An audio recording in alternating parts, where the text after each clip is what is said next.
Hello and welcome to the very first episode of Wednesday Wisdom with Ryan. I'm Ryan Shevchuk and I'm the owner of Accessible America here in Verona, Pennsylvania.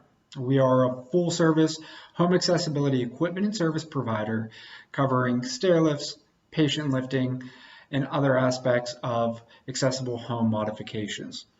This is going to be a weekly series where we cover different topics and different services, different equipment provided within this industry in hopes of better educating, informing the people of Western Pennsylvania. I'm hoping that it becomes rather interactive where we field questions and cover topics that are important to you. But for this first week, I wanted it to just really be an introduction about myself, given that it is the first week of the series. As I said, my name is Ryan Shevchuk, and I've been involved in the home accessibility industry for over 13 years.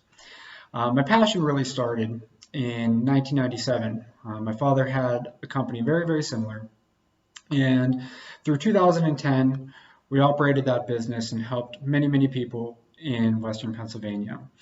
And while I've been in other areas of home improvement and construction for many years afterwards, there was always something missing. There was always a yearning to get back into this industry because there was really never anything more fulfilling or rewarding than helping folks with disabilities or the elderly to regain their independence, to help people take care of their loved ones, to help caregivers or nurses help their patients. So I'm back in this industry to continue that mission, to continue that service of helping other people in Western Pennsylvania. And again, through this series, I hope to just continue to shed light on the different issues surrounding the home accessibility industry.